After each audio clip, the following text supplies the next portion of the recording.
Back وقت 4 بیویاں رکھنے والے ہندوستان میں شاید باید ہی ہوں، لیکن یہ اجازت قرآن کریم میں مذکور ہے، اسے کوئی انسان کس طرح ساقط کر سکتا ہے؟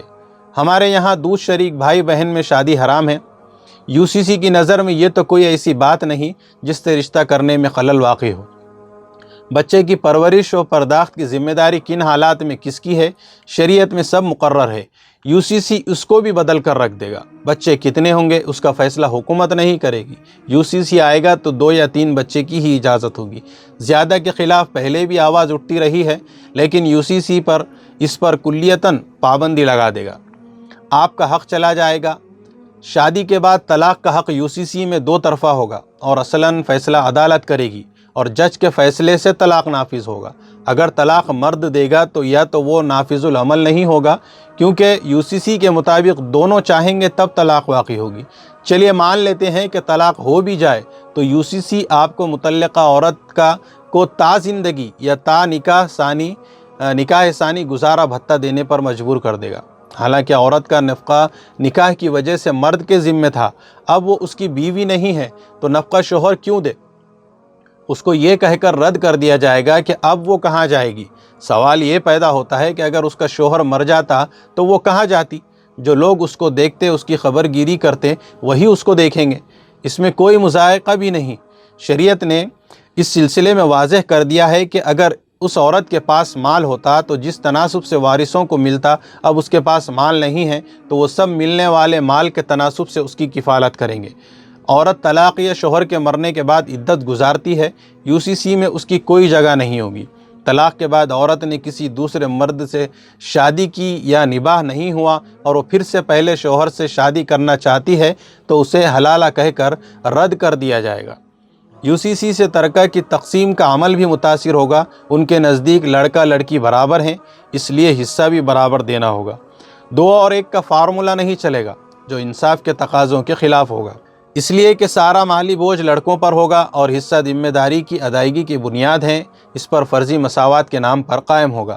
یتیم پوتے اور گود لیے ہوئے بچوں کو بھی حصہ دینا ہوگا۔ اس کے لیے شریعت میں وصیت کا مضبوط نظام ہے اور 1/3 تک وصیت کی گنجائش ہے، لیکن جسے ترکہ میں حصہ کہتے ہیں اسے نہیں ملتا، اس لیے کہ ان کو ترکے میں حصہ دینے سے جن کے حصص قرآن میں مذکور ہیں ان میں کمی بیشی آئے گی اور یہ قرآنی حکم کے خلاف ہوگا۔ مشکل میں یعنی UCC کے ذریعے حقیقی باپ کی جگہ گود لینے والے کو باپ قرار دیا جائے گا اور سارے کاغذات میں باپ کی جگہ غیر باپ کا نام درج ہوگا۔ یہ تو ہمارے سماج میں گالی ہوا کرتی ہے اور پوری زندگی UCC کے نفاذ کے بعد اس لڑکے کو اس گالی کو ڈھونا پڑے گا۔ مرنے کے بعد آخری رسوم کی ادائیگی کے لیے UCC میں کیا نظام ہوگا، ابھی یہ کہنا ذرا مشکل ہے، لیکن اتنی بات یقینی ہے کہ وہ طریقہ ہمارے اولاً طریقہ نہیں ہوگا، یہ بھی شریعت کے خلاف ہوگا کہ ہم مردوں کے دفنانے تک کے طریقے سے دستبردار ہو جائیں گے۔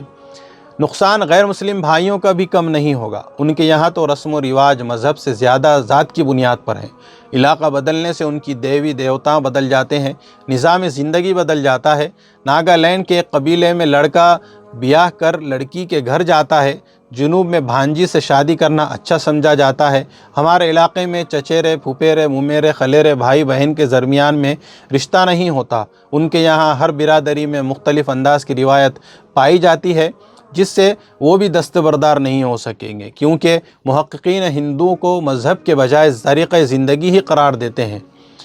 یہ طریقۂ زندگی بدلا تو ان کا سب کچھ بدل کر رہ جائے گا۔ ان کے یہاں پہلے سے رائج ہندو میرج ایکٹ وغیرہ بھی اس پر بھی اچھی خاصی اس پر زد پڑے گی۔ ان کے یہاں عبادتیں بھی الگ الگ ریاستوں میں الگ الگ دیوی دیوتاؤں کی ہوتی ہیں۔ مہاراشٹر میں عقیدت اور توجہ کا مرکز گنپتی، بہار میں چھٹ اور درگا پوجا، مغربی بنگال میں کالی پوجا کو زیادہ اہمیت دی جاتی ہے۔ ہر گھر میں الگ الگ دیوی دیوتا پنڈت جی کے کہنے کے مطابق پوجے جاتے ہیں۔ UCC میں ان کا کیا حشر ہوگا قبل از وقت کہنا مشکل ہے۔ اس طبقے کو اطمینان ہے کہ یونیفارم سول کوڈ کے لفافے سے جو برآمد ہوگا وہ ہندوؤں کے حسب معمول ہوگا، یعنی حسب حال ہوگا۔ سکھوں کا معاملہ اور گڑبڑ ہوگا۔ ان کے یہاں 4 کاف، کرپان، کڑا، کچھا اور کیش بال کی بڑی اہمیت ہے اور ان کو مذہبی شعار سمجھا جاتا ہے، اسی لیے ان کو ہوائی جہاز میں کرپان لے کر چلنے اور بغیر ہیلمٹ کے پگڑی کے ساتھ بائک چلانے پر کوئی داروگیر نہیں ہے۔ جبکہ ہم سے سیکورٹی کا حوالہ دے کر بلیڈ، قینچی وغیرہ تک لے لیا جاتا ہے۔ ہمیں ٹوپیوں پر ہیلمٹ لگانے ہوتے ہیں۔ جب UCC آئے گا تو ان کو بھی کرپان چھوڑ دینا پڑے گا اور ہیلمٹ پہننا پڑے گا۔ ظاہر ہے کہ سکھ قوم کو یہ منظور نہیں ہوگا اور اس سے حکومت ہند کے ساتھ ان کے ٹکراؤ کی فضا بنے گی۔ اسی لیے دربار صاحب سے اعلان ہو گیا ہے کہ سکھ یونیفارم سول کوڈ کے سخت خلاف ہیں۔ ضرورت پڑی تو وہ سڑکوں پر اتر کر اس کے خلاف احتجاج کریں گے۔ یہی حال عیسائی، پارسی، جینی، بدھسٹ وغیرہ کے ساتھ ہوگا۔ UCC کہیں نہ کہیں ان کے اقدار کو بدل کر رکھ دے گا جو انہیں منظور نہیں ہوگا۔ جینیوں کے بعض مذہبی پیشوا ننگے رہتے ہیں، اسے قانون کے ذریعے ختم کر دیا جائے گا۔ ہمارے نزدیک بھی ننگا رہنا کوئی اچھا کام نہیں، لیکن جن کے مذہب میں یہ روا ہے وہ تو اس کے خلاف جائیں گے۔ اس سے ملک میں ٹکراؤ کی فضا پیدا ہوگی اور ملک کی سالمیت انتشار کا شکار ہو کر رہ جائے گی۔ آدیواسیوں کے لیے UCC صرف رسم و رواج کو بدلنے کا ذریعہ نہیں بلکہ اقتصادی طور پر ان کو کمزور کرنے کے مترادف ہے، کیونکہ UCC میں اس کی گنجائش باقی نہیں رہے گی۔